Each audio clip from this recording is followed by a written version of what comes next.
Milestone কলেজের সম্মানিত principal মহোদয় মোহাম্মদ জিয়াউল আলম স্যার, মাইলস্টোন স্কুলের মিসেস রিফাত নবী আলম এক্সিকিউটিভ প্রিন্সিপাল, প্রশিকার প্রধান নির্বাহী জনাব সিরাজুল ইসলাম এবং প্রশিকার চেয়ারম্যান রুকিয়া ইসলামকে মঞ্চে আসার জন্য আহ্বান করছি।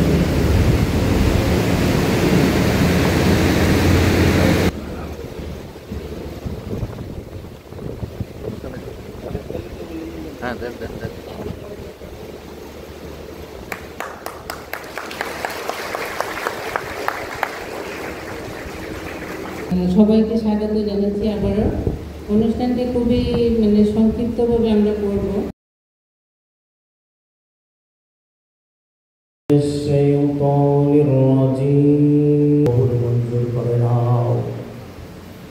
আল্লাহ রব্বুল আলামিন যারা শহীদ হয়ে গেছে, রব্বুল আলামিন আল্লাহ তোমার আজ আমরা মাইলস্টোন কলেজ পরিবারের পক্ষ থেকে সেই সব শহীদ আত্মাদের জানাই গভীর শ্রদ্ধা এবং ভালোবাসা, মনের প্রতীকে পরিণত করি। এই উদ্যোগটা কাজে লাগিয়ে প্রশিকা মানবিক উন্নয়ন কেন্দ্র আজ হাতে নিয়েছে এক মহৎ অনন্য কর্মসূচি, বৃক্ষরোপণ কর্মসূচি। একটা মাইলস্টোন কলেজে পাওয়া গেছে, এটা আমার ডিপার্টমেন্টে আছে। আমি পরে এই কাজ করি। আমাদের এই খারাপ একটা দিনে, একটা দুঃসময়, একটা কঠিন সময়, যে সময়টা আমরা পার করছি, সেই সময় যারা এগিয়ে এসেছে আমাদের পাশে দাঁড়ানোর জন্য, তাদের মধ্যে প্রশিকা একজন, এবং তাদের এই উদ্যোগ, সেটা হয়তো গাছ লাগানো বা ছাত্রদেরকে সম্পৃক্ত করা, আমাদের পাশে থাকা, এটার জন্য আমি আন্তরিকভাবে ধন্যবাদ জানাচ্ছি প্রশিকাকে। প্রশিকার আজকে যারা অতিথিবৃন্দ এখানে উপস্থিত আছেন, তাদের সাথে শেয়ার করার জন্য বলছি, এই মুহূর্তে যে বাচ্চারা আপনাদের সামনে বসে আছে, তারা ওই দিন ওই ক্যাম্পাসে থাকার কথা ছিল।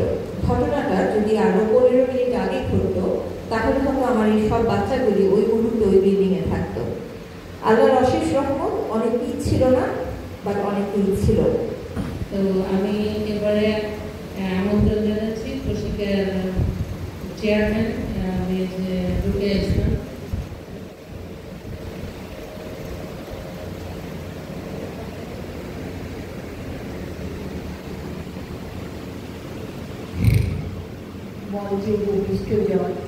শোকসন্তপ্ত পরিবারকে বেদনা জানানো যায় না। আমরা পরে এসেছি, আমরা শোক সামলে আমাদের ভেতরে এই যে শিক্ষক, সম্মানিত শিক্ষক যারা জানিয়ে গেছে শিক্ষক কেমন হতে হয়, তোমরা বের হও আমি আছি, এই যে শিক্ষক জানালো যে তোমরা বের হও আমি আছি, আমাদের বেদনা দিয়েই কি আমরা এই শিক্ষাটা পেলাম? আমরা এই শিক্ষাটা পেলাম যে তোমরা বের হও আমি আছি। তার জীবন দিয়ে প্রথম আলো যে শিক্ষা, ওদের একটি অনুষ্ঠানে আমি এবং আমাদের প্রধান নির্বাহী ছিলাম সেদিন। ছোট্ট বাচ্চাটি, যে বাচ্চাটি দেখিয়ে গেছে যে বন্ধুত্ব কেমন হতে হয়। যে ছেলেটা চলে যাচ্ছিল, সে বন্ধুটির দিকে তাকিয়ে বলল, আমি জানতাম তুমি আসবে। যে যার দিকে আগুন জ্বলছিল, সেই ছেলেটি তার বন্ধুর কাছে চলে গিয়েছিল। এটাকে আমাদের একটি শিক্ষা দিয়ে যায় না, কেমন বন্ধুত্ব হতে হয়, কার উপর নির্ভর করা যায়।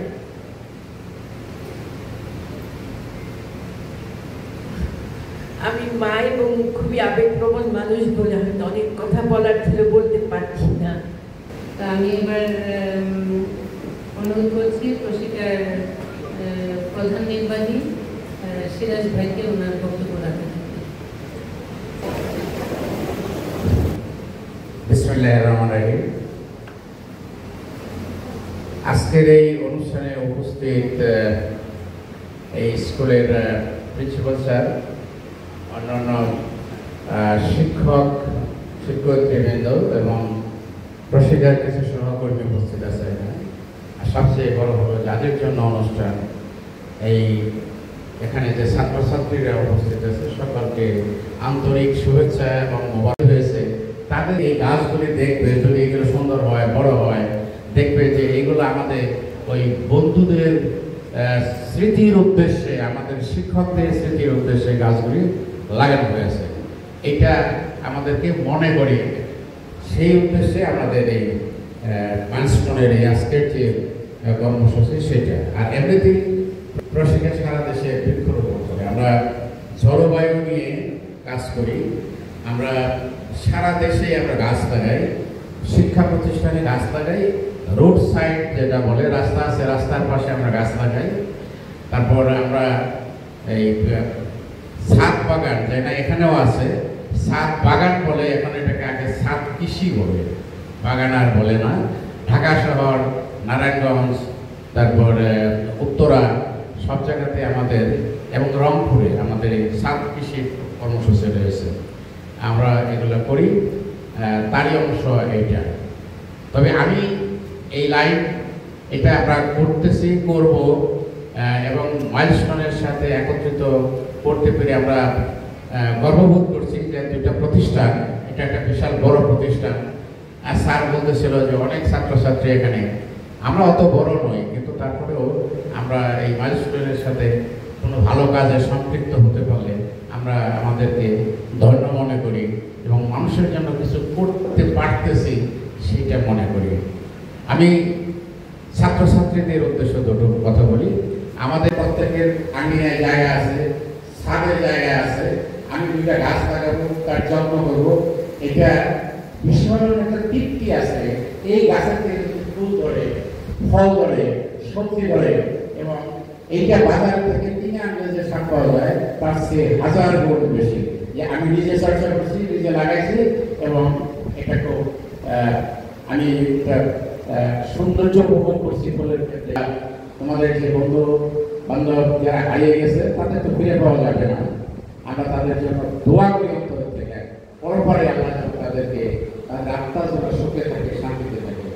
এই আমার ম্যাডাম বলছে যে আসলে প্রথম আলোর একটা শিক্ষক সংবর্ধনা অনুষ্ঠান ছিল, সেখানে মাইলস্টোনের 3 জন শিক্ষার্থী, মানে শিক্ষক যারা শহীদ হয়েছে তাদেরকে মরণোত্তর সম্মাননা দেওয়া হয়েছে।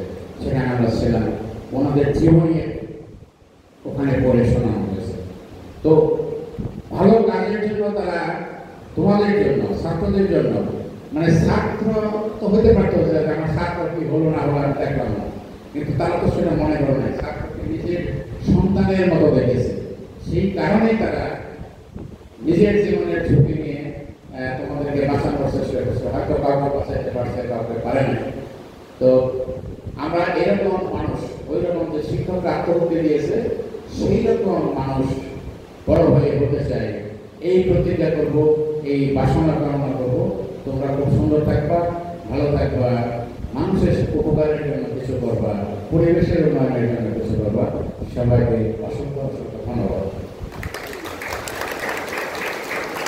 এভাবে ইন্দ্রিয়টা বার্ন না হয়, বা তোমার যদি শ্বাসনালী বার্ন হয়, তাহলে কিন্তু মানে তোমার লাইফ রিস্কের মধ্যে পড়ে যাবে। সো ভবিষ্যতে এই টিপসটা মনে রাখবে, যাতে এই সিচুয়েশনে পড়লে কী করতে হবে।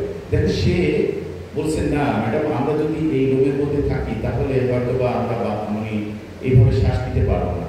তারপরে তারা বুদ্ধি করে সিঁড়ি দিয়ে নেমে এসে, যখন নিচতলায় নেমে আসে, তখন আর্মি তাদেরকে সেভ করে নিয়ে যায়। তো এরকম প্রচুর বিরক্ত কাহিনী আছে তোমার ফ্রেন্ডদের কাছ থেকে। তারা অনেকেই বাসায় ফিরে আসতেছে, তাদেরকে তোমরা একটু সময় দেবে। অনেকে হয়তো কিছু কিছু ক্লাসে আসতেছে, তাদের জন্য দোয়া করবে। আমরা সবাই দোয়া করি যাতে তারা সুস্থ হয়ে ক্লাসে ফিরে আসতে পারে। এবং অনেকে এখনও 7 জন আমাদের বার্ন ইউনিটে আছে, তাদের জন্য দোয়া করবে যাতে তারা সুস্থ হয়ে তোমাদের সাথে ক্লাসে আসে। তোমরা লাকি, তোমরা অনেকেই হয়তো বা ওই দিন ছুটি আগেই হয়ে গেছিল, বা অনেকে হয়তো হালকা ইনজিউরির মধ্যে পড়েছিল, কিন্তু অনেকে কিন্তু অনেক কষ্টের মধ্যে আছে। আমরা সবাই একটা অসহনীয় পরিবেশ পার করছি। এখনও সেই যাত্রা আমাদের শেষ হয়নি, আমাদের যাত্রা আরও হয়তো বড় হবে। যারা ইনজিউর হয়েছে তাদের কিন্তু যাত্রাটা আরও কষ্টকর হবে। বাট তোমরা সবসময় তাদের পাশে থাকবে, তোমরা পাশে থাকলে তারা সাহসটা পাবে। তো আমি আমি সেই কথাই বলবো এখানে, যাতে আমরা সবাই ওদের পাশে থাকি। আমি প্রশিক্ষার কাছে রিকোয়েস্ট করবো তারাও যাতে আমাদের পাশে, এখানেই শেষ না, এই জার্নিটা অনেক বড়। কারণ যারা অসুস্থ হয়ে আসছে তারা স্বাভাবিক পড়াশোনায় ফিরে আসছে, তাদের সময়টা একটু বেশিই লাগবে। আমরা সেই সময়টুকু তাদের সাথে যাতে আমরা সময় দিই, তাদেরকে যাতে টেক কেয়ার করি। আমি যারা আমাদেরকে চলে গেছে তাদের সবার আত্মার মাগফিরাত কামনা করি এবং আল্লাহর কাছে দোয়া করি যাতে আল্লাহ তাদেরকে বেহেশত নসিব করে। আমি প্রশিক্ষাকে আবার ধন্যবাদ জানিয়ে